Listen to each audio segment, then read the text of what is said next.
Okay, sige guys, ngayon panibagong video na naman ang gagawin natin. Ngayon is gagawa tayo ng tutorial about kay Gatotkaca. Okay, kagaya na sinabi natin. So, yun, gagawa tayo ng tutorial dito kay Gatotkaca.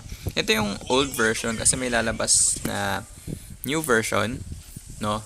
And yung revamped version, ayun, gagawin din natin yun ng tawag din ng tutorial, okay?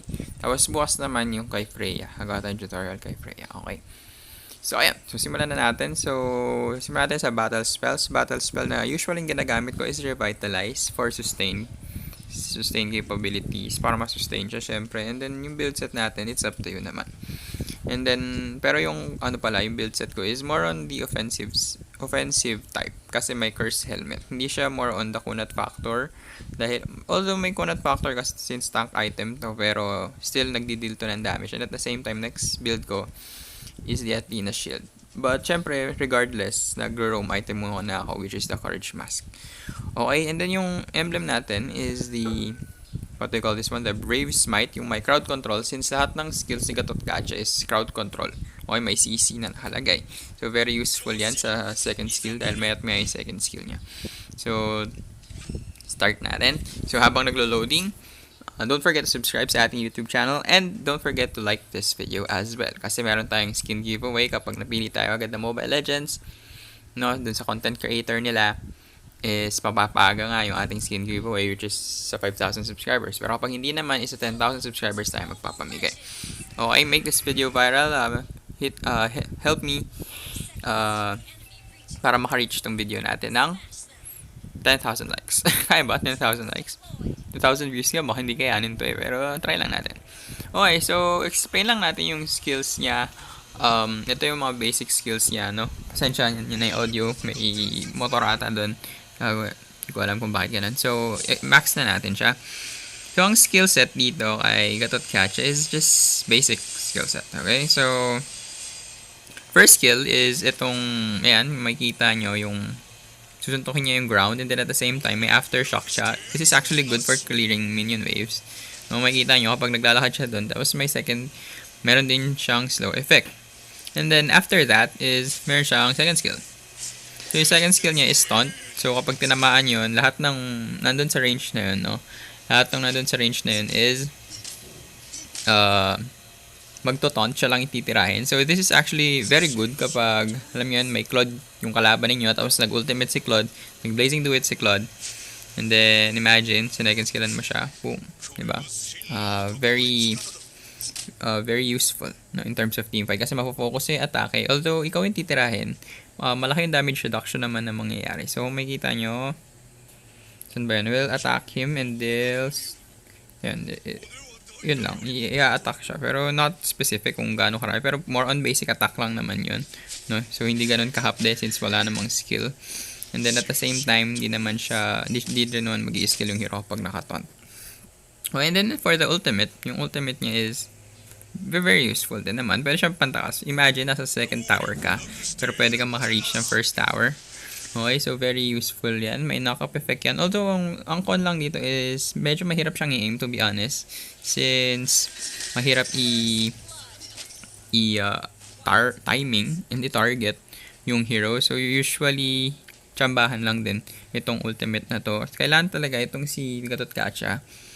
You need another setter. Okay, so since damage tank type siya, hindi siya yung talagang pure tanky type. Although makunat siya, no? Pero isa siyang damage type. So makikita naman natin dito sa second skill niya na very useful. And at the same time, kapag nilagyan mo yun ng curse helmet, is maladagdagan yung damage niya. So very useful siya in terms of damage. So kailangan lang ng isa pang tank. Okay, kapag naglagay ka ng isa pang tank dito kay Gatotkaca, hindi naman kayo kukulangin sa damage dahil nga may damage itong second skill niya. And then at the same time, kasi kapag na-taunt mo yan, yung mga kalaban nyo for 1 second, 1.3 seconds, makakatulong yon para makapag-focus na kayo sa pag-aatake dun sa kalaban ninyo. And napakadali lang kasing i-aim nito. Like, ang instant lang niya, no? Instant lang ng pag-cast niya, yung second skill niya. Kahit na yung ulti kapag tumama yan, bonus lang yan, no? O kaya, kahit na hindi tumama yung ultimate, for example, nag-ulti ka just to close in the range and then at the same time, second skill. That is actually the combination that I'm doing dito kay Gatotkaca. Usually do the ultimate Pag hindi tumama, at least I just have to close the range para dun sa mga enemy heroes, and at the same time, pagka second skill, pwede na tayo mag first skill. And then, complementary dun sa second skill ni Gatotkaca is the revitalize. For example, tinitira ka, wait, na-cancel natin. For example, tinitira ka ng kalaban nyo, and then yan. Kapag tinitira ka, syempre, mapofocus sa yung attack, but casting your revitalize will make you more sustainable. And at the same time, pag nag-cast ka ng encourage, dadagdagan ng 10% yung defense and physical and magical defense mo, which will make you less vulnerable dun sa mga basic attacks na mangyayari.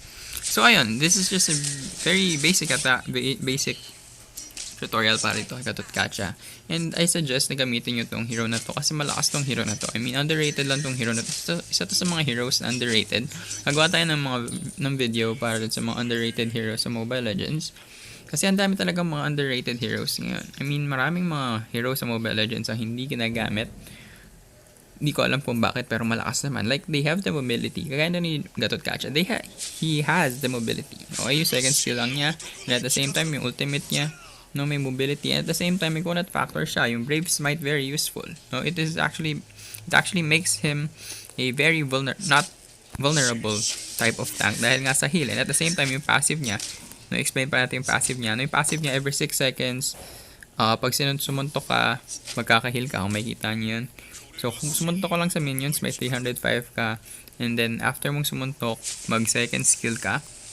Tapos, kapag tumama yun, no, puno lang kasi buhay. Pag tumama yun, may heal din. So, imagine, almost 600 na agad yung may heal sa'yo in just 6 seconds. So, okay, 6 seconds, 600, sa isang minuto, may 10 6 seconds. Diba? Imagine using your basic attack in your second skill 10 times. So, sustain ka na talaga. The only problem lang din na nakikita ko dito kay Gatotkaca is the mana.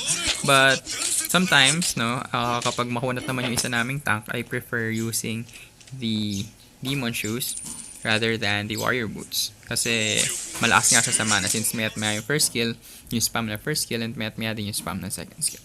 So ayan, sana gustuhan yung video natin. This is actually a very basic tutorial on the old. Actually, this is not the old. This is actually the revamped version. Pero magkakaroon pa ng isa pang revamped version, which is, hindi tuma. Which is very useful, no? Kasi mas malakas daw yung i-revamp and bas babaguhin yung effects, no? So, makikita nyo dun sa video ni Elgin, yun yung maraming mga bagay na mababago, okay? So, ayun, sana gusto nyo yung video. Hanggang sa muli, ako, Sir Versi. Like, comment, and subscribe. Booyah!